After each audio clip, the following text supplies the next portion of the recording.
around campus.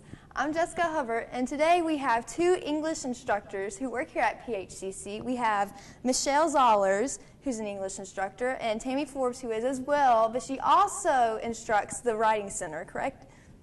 Okay, and today we are talking about plagiarism. Now, what is plagiarism specifically? Because I know we probably have students who are just starting back up school, and they might, not remember what it specifically means. Well, students have to do a lot of research when they're in college. Have to write a lot of research papers, and not just an English class, but in history, biology, lots of different classes they'll be required to do research. And one of the biggest issues that we always have to deal with is making sure that students abide by what's called almost an honesty policy when it comes to writing, and that's what plagiarism is. And a lot of students have some misconceptions about plagiarism. A broad definition would be that you take someone else's words or ideas and you do not give credit to the person who had that idea or those words originally. And it's a really easy thing to have happen, and from my experience, and I think Tammy would probably agree with me, a lot of times plagiarism is not intentional. It's just that students haven't been taught what plagiarism is and how to avoid it. So basically, plagiarism happens when a student does research and they're writing the research paper, and the information that they have found from a source, they put it into the paper, but they don't give it credit. They don't tell where the information came from. And probably the biggest mistake comes thinking that if I'm not quoting it word for word, then I don't have to give credit for it, and that's not true. Even if you paraphrase it, which means to put it in your own words, you still have to tell where it came from because it's not your original thoughts. Okay, so I know with plagiarism there's this term, it's called common knowledge. Now, Tammy, what specifically is considered common knowledge? Well, that's iffy. That's one of the biggest problems about common knowledge, is that people don't understand that either. And it can vary from audience to audience. Like if you're a citizen of Virginia, you may know all kinds of things that you consider common knowledge. And if you're writing for other Virginians, then it would be common knowledge. However, if you're writing for an audience that might not have all resided in Virginia and been educated to know all the facts, like the Old Dominion, things that we know because we're citizens, we've been brought up, we've had that information for all of our lives. But if you're not in this state and don't know our history, that may not be common knowledge for you.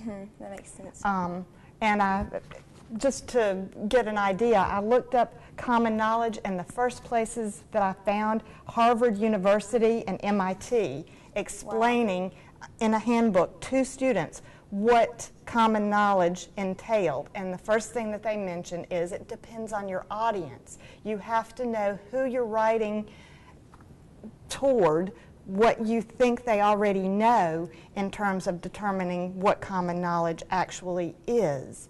Okay. And if you've consulted a source to find this information out, it may not be common knowledge to you or to your audience. Because if you've had to consult a source to find this information, how common is it? So even Ivy League students have issues with plagiarism, so it's all about audience awareness. It is. Yes, one thing that students and we as English teachers always talk about when we instruct students on writing papers, in considering your audience, a lot of students don't realize that the person who's grading their paper is not their audience. We're their reader, but we're not their audience. And so what I tell my students is to think about, okay, if you were writing this paper for a reason other than the fact that I'm making you, who would you be writing it for? Are you trying to appeal to high school seniors? Are you trying to appeal to fellow nursing students? And that's going to determine, their prior knowledge brings a lot into what you can put into your paper without giving documentation to it. Well, these are really interesting points. I never really thought about it like that. Another thing that I determined while I was looking at these things, if you're writing to, say, for instance, other nursing students, their terminology is going to be advanced toward that field. A general audience like myself might not understand the terminology, whereas the audience that you're writing for does. So that determines common knowledge. It determines many factors in the writing of the paper. Okay, so with plagiarism, I know there's different styles that you have to abide by depending on the professor and the assignment. What are those specific styles? Okay, the reason that the styles are important when it comes to plagiarism, you want to look at how plagiarism gets worked into a paper, whether it's intentional or unintentional. But the whole idea about documentation, avoiding plagiarism, is that you have to cite the information twice in your paper. You have to cite it within the paper. At the moment that you use someone else's knowledge, you have to cite it within the paper. And then at the end of the paper, you're going to have a list of all the sources that you use. Now, the two major styles are MLA, which is Modern Language Association, and APA, which is American Psychological Association. MLA is mostly used in humanities and fine arts classes. That's what you'll use in English, or your art history class, or speech class, something like that. APA you're going to use in your sciences and probably even some history classes. It varies though, so you've really got to pay attention to what the teacher wants. But when you're talking about styles, it's not so much, well, with MLA I do one thing and APA I do something else. With both, you're still doing the inside sources, you're documenting inside the paper, and you're also putting that list of sources at the end of your paper. And I think we ought to consider why you cite this information. Sometimes it's just to avoid plagiarism, but other times your readers may actually be more interested in a topic you barely touched upon, and that way they can look at the end of the paper to find that source and discover more information because they're interested in knowing more about a particular topic that you have just barely mentioned. So it has more purpose than just avoiding plagiarism. So these citations give further insight into the topics. That's right. They do. Okay. Now, if someone is having issues, because I know I have before, where can we go to get some assistance with that around at PHCC? Well, of course, you can always come to the Writing Center, but you can also always ask your instructors. But the Writing Center, that's one of our specific purposes, and we really appreciate the ability to help people understand and to get it right. And one of the great things about the Writing Center, in addition to Mrs. Forbes and all the great tutors, is they have a lot of material that you can use. Yes. You can get handouts and booklets and things like that.